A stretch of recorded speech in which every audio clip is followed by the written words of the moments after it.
L'odeur de la dinde rôtie au marron embaumait toute la maison alors que je dressais la table de la salle à manger pour le grand repas de Noël.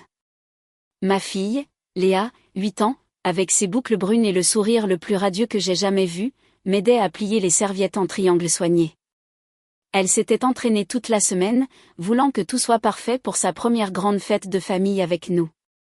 Nous avions finalisé son adoption il y a 6 mois à peine, et elle apprenait encore que le mot famille signifiait sécurité, que la maison signifiait permanence, et que l'amour ne venait pas avec des conditions. « Maman, je dois sortir les assiettes des grands jours », demanda Léa, ses petites mains manipulant la porcelaine avec précaution.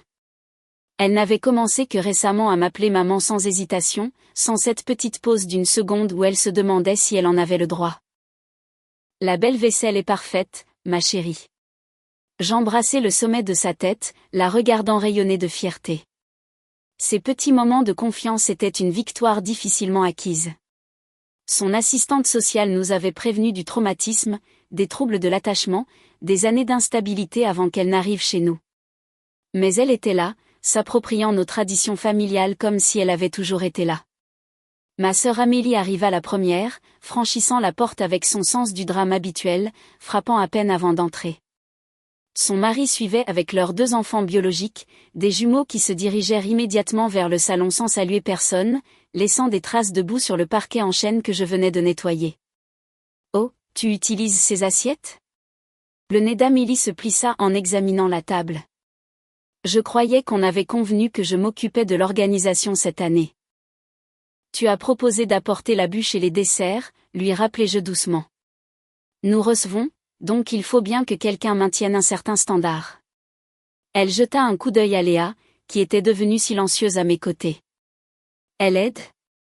C'est mignon. » Le ton fit se nouer mon estomac. Cette voix dédaigneuse, comme si Léa était un animal de compagnie faisant un tour plutôt qu'une enfant participant à la fête de sa famille. Mes parents arrivèrent ensuite, ma mère portant son fameux gratin dauphinois. Elle m'étreignit brièvement avant de tourner son attention vers Amélie.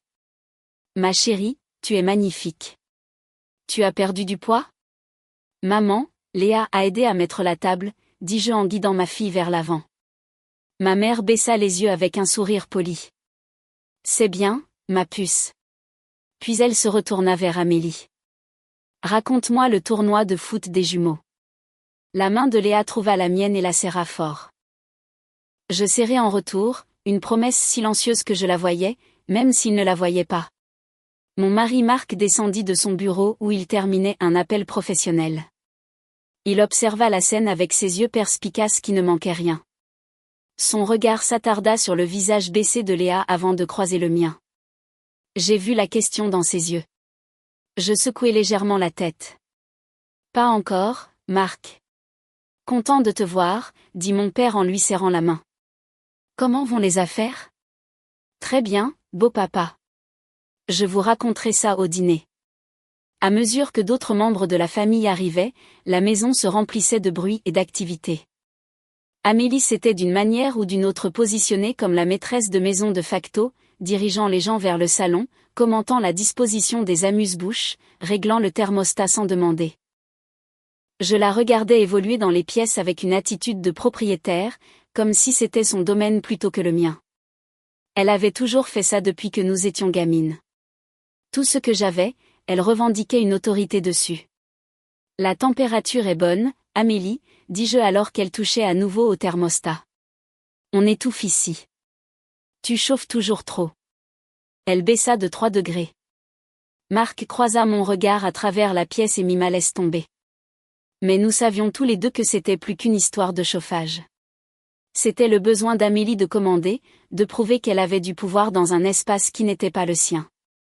Mon oncle arriva avec sa nouvelle compagne, et Amélie les accapara immédiatement, leur faisant visiter la maison comme si elle avait choisi les couleurs de peinture et l'emplacement des meubles. Je l'entendis dans le couloir. C'est une maison de famille tellement chaleureuse. Nous avons eu tant de souvenirs ici au fil des ans. Nous, comme si elle payait le crédit, comme si elle entretenait le jardin, comme si c'était une propriété communale plutôt que la maison que Marc et moi avions bâtie ensemble. Tu sais, dit Amélie bruyamment à notre cousine Julie, s'assurant délibérément que je puisse entendre. C'est si important de maintenir les traditions familiales. Certains pensent que le changement est bon, mais je crois qu'il faut préserver ce qui compte. Ses yeux glissèrent vers Léa, qui était assise tranquillement dans un coin avec un livre d'images, essayant de se faire toute petite et discrète. Certaines choses devraient rester au sein de la vraie famille. Tu sais, les liens du sang, ça compte. Marc apparut à mon coude. Elle y va fort aujourd'hui. Elle le fait toujours. Je gardai ma voix basse. Elle pense que parce que maman et papa ont aidé pour l'apport il y a des années, c'est toujours leur maison. Perspective intéressante, dit Marc doucement, étant donné les papiers que j'ai passés en revue ce matin. Avant que je puisse demander ce qu'il voulait dire, Amélie appela tout le monde à table. Le dîner est prêt. Asseyons-nous tous et soyons reconnaissants pour la vraie famille. Les adultes se rassemblèrent autour de la grande table de la salle à manger tandis que les jumeaux coururent pour réclamer des places. Léa commença à me suivre, sa petite main cherchant la chaise à côté de la mienne. Ah non, ma puce. Amélie l'intercepta avec un sourire mielleux qui n'atteignait pas ses yeux. Les enfants adoptés s'assoient à la table des enfants. La pièce devint silencieuse. Léa se figea, son visage se vidant de ses couleurs.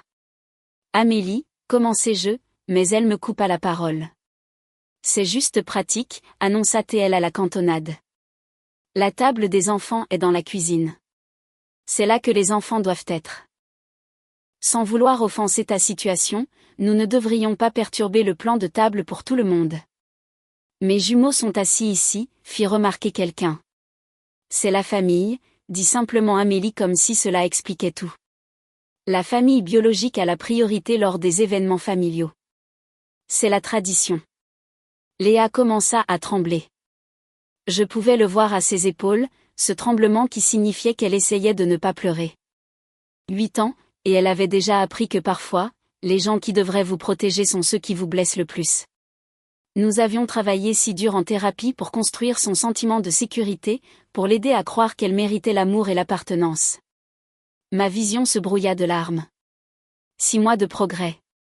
6 mois de tu es ma vraie fille. 6 mois de construction de confiance, démolie par une cruauté désinvolte. Avant que mes larmes ne puissent couler, Marc se leva. Sa chaise racla contre le parquet, le son net dans la pièce silencieuse. Son visage était calme, presque aimable, mais je connaissais cette expression. C'était son visage d'avocat, celui qu'il portait quand il était sur le point de démanteler l'argument d'un adversaire pièce par pièce. Intéressant, dit-il, sa voix conversationnelle. Devrais-je dire à tout le monde qui possède vraiment cette maison ? Les fourchettes s'arrêtèrent en l'air. Le sourire d'Amélie se figea. De quoi parles-tu ? demanda ma mère, confuse. Marc sortit son téléphone avec une lenteur délibérée. Je parle de propriété immobilière. Puisque nous discutons de qui appartient où et que nous établissons une hiérarchie basée sur la vraie famille, j'ai pensé qu'il pourrait être pertinent de clarifier à qui appartient réellement cette maison. C'est la maison de papa et maman, dit Amélie, bien que son assurance vacilla. Ils ont aidé à l'acheter. Ils ont contribué à hauteur de 15 000 € pour l'apport il y a 22 ans, accorda Marc, sur une maison qui coûtait 180 000 € à l'époque. Ma femme et moi payons le crédit, la taxe foncière, l'assurance et tout l'entretien depuis 2 décennies. Il fit défiler l'écran de son téléphone. Nous avons refinancé le prêt il y a 8 ans sous nos noms uniquement. Tes parents ne détiennent aucune part de propriété depuis lors. Le visage de mon père était devenu pâle. Voyons, Marc, nous avions un accord tacite que c'était une maison de famille. Oui, continua Marc calmement. C'est pourquoi nous n'avons jamais mentionné que nous la possédons entièrement. Pourquoi nous avons accueilli tout le monde pour les fêtes sans demander de loyer ou de compensation. Pourquoi nous avons permis à certaines personnes. Ses yeux se posèrent sur Amélie. De se comporter comme si elles avaient une quelconque autorité ici. Tu es ridicule, claqua Amélie, mais sa voix tremblait. C'est à propos d'un plan de table. Non, dit Marc doucement. C'est à propos de ma fille. Ma vraie fille légale et permanente à qui tu viens de dire qu'elle n'a pas sa place à la table familiale dans sa propre maison. Il posa son téléphone sur la table affichant un acte de propriété. Voici le titre de propriété. Voici le relevé hypothécaire montrant nos noms uniquement. Voici les reçus de taxes foncières que nous payons. Voulez-vous voir les factures d'électricité, l'assurance habitation? Tout est à nos noms parce que c'est notre maison. Le silence était assourdissant. Léa, dit Marc doucement, tirant la chaise à côté de lui en bout de table. C'est ta place. Juste ici à côté de ton papa. Léa me regarda, l'incertitude dans les yeux. Je hochai la tête, essuyant des larmes qui n'étaient plus de tristesse. Elle marcha lentement vers Marc, et il la souleva sur la chaise avec des mains douces. Maintenant, continua Marc, sa voix toujours calme, mais portant une volonté d'acier en dessous. Discutons de ces arrangements de table. C'est notre maison. Léa est notre fille. Pas fille adoptive, pas situation, pas perturbation. Notre fille. Et dans notre maison, notre fille s'assoit où elle veut. Marc, s'il te plaît, essaye à ma mère. Il n'y a pas besoin d'être hostile. Je ne suis pas hostile, dit-il. Je suis clair. Pendant 4 ans, nous avons permis à cette famille de traiter cette maison comme une propriété communale. Nous n'avons jamais demandé de loyer quand Amélie a eu besoin d'un endroit où rester pendant 3 mois durant son divorce. Nous n'avons jamais fait payer personne quand vous avez eu besoin de stocker des meubles dans notre garage pendant 1 an. Nous avons organisé chaque fête sans plainte ni attente de réciprocité. Il regarda autour de la table, croisant le regard de chacun. Mais apparemment, notre générosité a été prise pour de la faiblesse. Notre fille, dans sa propre maison, vient de s'entendre dire qu'elle n'est pas assez bien pour s'asseoir avec sa famille. Ce n'était pas comme ça, protesta faiblement Amélie. Alors c'était comment? Je trouvais enfin ma voix. Explique-moi comment dire à une enfant adoptée de 8 ans qu'elle ne compte pas comme une vraie famille n'est pas exactement ce que ça avait l'air d'être. Le visage d'Amélie devint rouge écarlate. Tu es trop sensible. Elle doit comprendre la réalité. La réalité, l'interrompit Marc, c'est que tu viens d'insulter l'enfant de tes hôtes dans leur propre maison.